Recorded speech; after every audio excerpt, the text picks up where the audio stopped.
Assalamualaikum warahmatullahi wabarakatuh. Untuk materi menerapkan workshop equipment ada 4 materi pokok yang kita pelajari dan nanti akan dipilah-pilah di video tersendiri.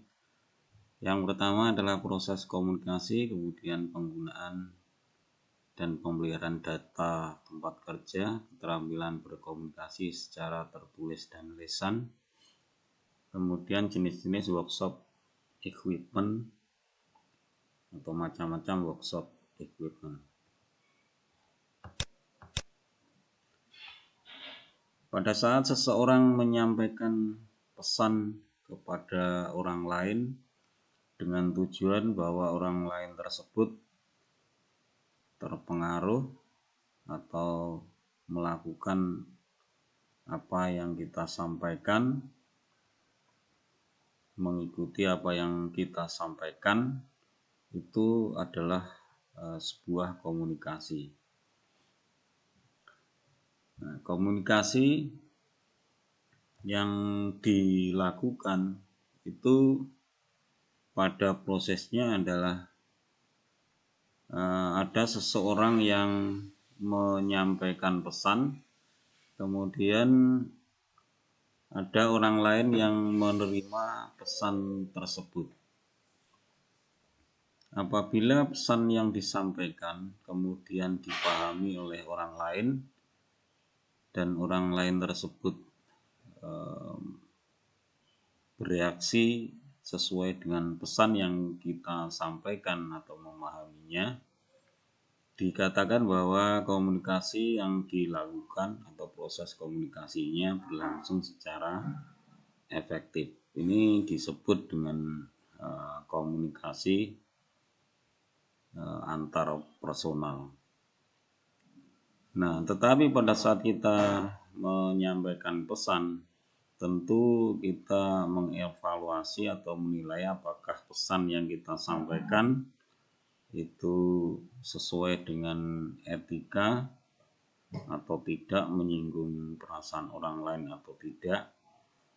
Sebenarnya itu adalah sebuah komunikasi juga yang dilakukan oleh diri kita sendiri atau komunikasi intrapersonal.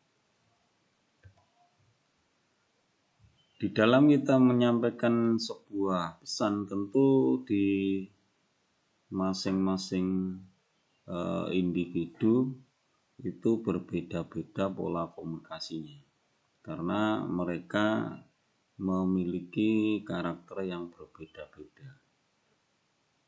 Pola komunikasi seseorang ada 2, yang pertama adalah pola self, yang kedua adalah pola other. Di sini untuk tipe yang pertama, pesan yang kita sampaikan itu langsung kepada pokok permasalahan. Tetapi yang kedua, kebalikannya, sebelum kita menyampaikan sebuah pesan kepada individu tersebut, itu akan didahului dengan basa-basi atau kata-kata pendahuluan sebelum masuk ke pokok permasalahannya. Komunikasi ada 2 macam. Yang pertama adalah menggunakan lisan secara langsung antar individu. Yang kedua adalah menggunakan tulisan. Dan tentu pada saat kita menyampaikan sebuah pesan kepada orang lain, harus menggunakan bahasa yang jelas, sopan, dan tidak mengandung unsur sara. Sama dengan pada saat kalian berkomunikasi dengan teman kalian atau guru kalian, tentu harus juga menggunakan bahasa yang jelas dan sopan. Apakah itu komunikasi secara lisan atau menggunakan tulisan. Jadi kalian harus bisa membedakan bagaimana berkomunikasi dengan rekan kalian atau dengan guru kalian. Kalau di tempat kerja sendiri, jenis komunikasi yang berbentuk tulisan bisa berupa manual book, kemudian part list, atau yang berikutnya adalah data pelanggan atau riwayat servis. Berikutnya adalah data pemeliharaan atau perawatan peralatan. Masing-masing jenis komunikasi tulisan ini tentu harus ada perawatan dan pemeliharaannya. Nanti akan kita bahas lebih lanjut di video tentang 5R dan 5S.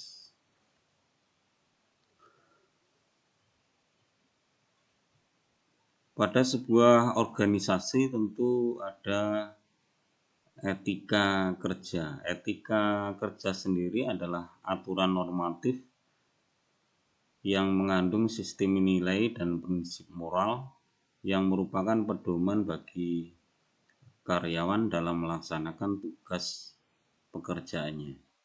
Jadi etika ini tidak tertulis, tapi harus kita lakukan. Nah, etika kerja ada 5 di sini. Yang pertama adalah keikhlasan, yang kedua tanggung jawab, ketiga kejujuran, yang keempat kerjasama, yang kelima adalah menghargai. Tadi sudah disampaikan bahwa masing-masing individu itu memiliki karakter yang berbeda-beda. Pada saat kalian melaksanakan sebuah pekerjaan dengan ikhlas, tentu pekerjaan tersebut tidak menjadi berat. Jadi kalian bisa menikmati pekerjaan tersebut apabila kalian melaksanakan secara ikhlas. Pada saat kalian menjadi mekanik, karena masing-masing pelanggan itu mempunyai karakter yang berbeda-beda, tentu menyampaikan sebuah keluhan itu juga akan berbeda pula. Jadi pada saat kalian secara ikhlas melakukan pekerjaan tersebut, mau mendengarkan keluhan pelanggan yang karakternya berbeda-beda pula. Kemudian yang kedua adalah tanggung jawab. Di usia yang makin meningkat tentu tanggung jawabnya juga harus lebih. Mungkin pada saat kalian menjadi anak-anak kemudian bermain bersama, nah selesai bermain jadi tidak dirapikan lagi. Tetapi pada saat kalian sudah bertambah umurnya, makin dewasa, tentu tahu tanggung jawabnya masing-masing. Jadi selesai bekerja, dirapikan lagi, dibersihkan lagi. Hal ini sama dengan pada saat kalian di kelas, apabila nanti pembelajaran sudah memasuki normal, tatap muka, tidak secara online. Ada aturan-aturan yang ada di bengkel yang harus kamu lakukan dan menjadi tanggung jawab bersama. Kalian harus bisa menjaga seluruh sarana prasarana yang ada di bengkel, kemudian menjaga kebersihan,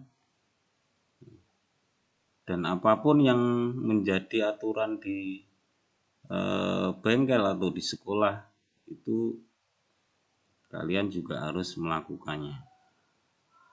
Selesai bekerja,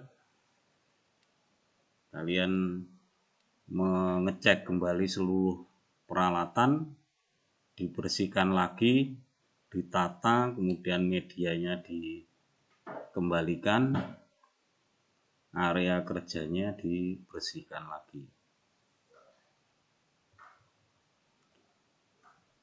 Kemudian yang ketiga adalah kejujuran. Jadi pada saat kalian melihat apa yang ada atau merasakan apa yang ada, yang kamu sampaikan itu adalah sama. Saya contohkan pada saat praktek, ya.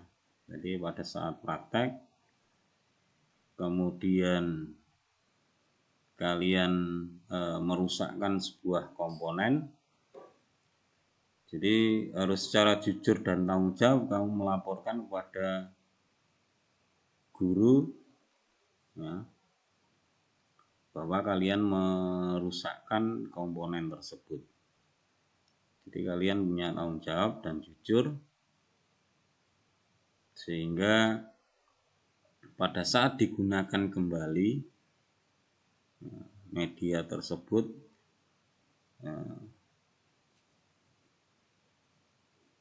komponennya tetap lengkap. Yang keempat adalah kerjasama. Nah, ini adalah salah satu kelemahan dari bangsa kita, bahwa pada saat orang pandai berkumpul dengan orang pandai, tidak menghasilkan sesuatu yang terbaik, karena masing-masing mempertahankan egonya sendiri-sendiri. Nah, beda dengan negara-negara yang sudah maju, bahwa kerjasama atau teamwork ini sudah sangat bagus. Jadi masing-masing orang yang mempunyai keahlian tertentu itu membuat sesuatu menjadi sesuatu yang terbaik. Ini yang harus kita perbaiki. Sama dengan pada saat kita bekerja, bahwa kalau di sebuah dealer itu ada teknisi, kepala teknisi, foreman, kemudian service advisor. Nah, masing-masing punya tugas sendiri. Bagaimana mereka menghasilkan sesuatu yang terbaik pada sebuah pekerjaan yang dilakukan, itu tentu perlu kerjasama yang baik pula. Masing-masing punya tugas sendiri-sendiri. Jadi pada saat pelanggan datang, diterima oleh service advisor, kemudian pekerjaannya dibagi oleh foreman, kepala teknisi akan mengecek anak buahnya bagaimana kualitas pekerjaannya, kemudian teknisi melakukan perbaikan atau servis. Yang kelima, etika kerja adalah menghargai. Jadi menghargai bukan hanya nilai sebuah barang,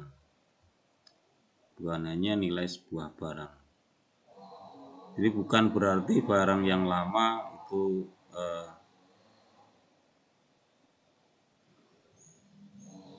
tidak dirawat dengan baik.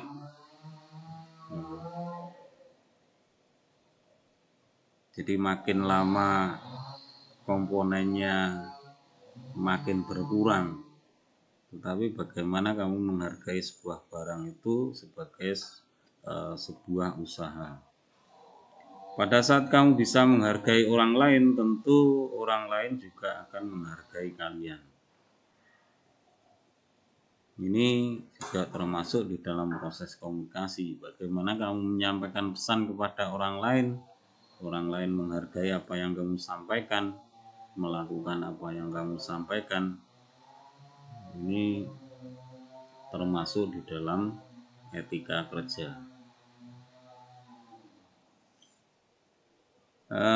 Tadi disampaikan bahwa untuk kerjasama di dalam sebuah organisasi atau pekerjaan, karena kalian di SMK tentu untuk jurusan TKRO, program keahlian TKRO nantinya akan menjadi mekanik. Saya contohkan di sini untuk dealer ya, dealer. Jadi mulai dari SA atau Service Advisor, kemudian foreman, kepala teknisi. Ini satu kesatuan untuk melayani pelanggan. Jadi pelanggan akan diterima oleh Service Advisor baik secara langsung atau dia melakukan perjanjian melalui media komunikasi yang ada.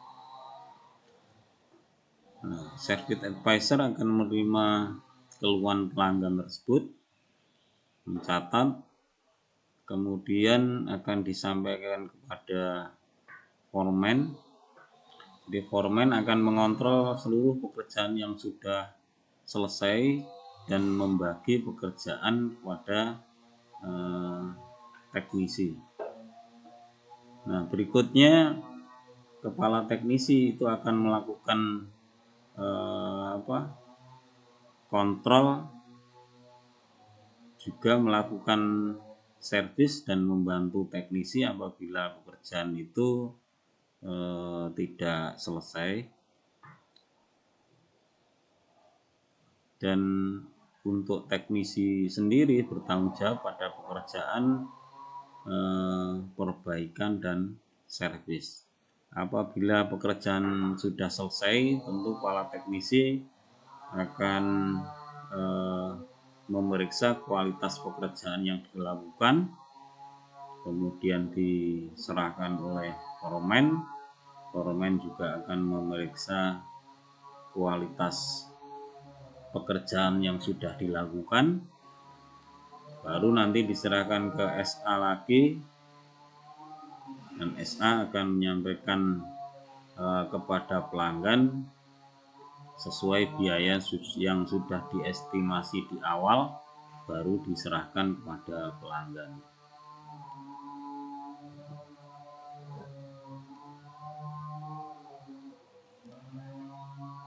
Nah, komunikasi yang dilakukan dari mulai SA sampai teknisi akan tercatat di dalam lembaran service order.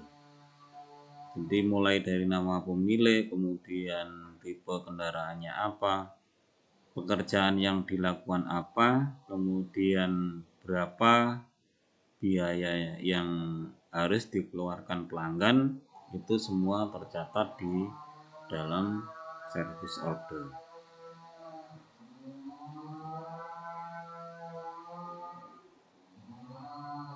Jadi beberapa proses komunikasi atau proses komunikasi itu sendiri yang saya sampaikan pada kesempatan ini. Semoga kita selalu sehat. Assalamualaikum warahmatullahi wabarakatuh.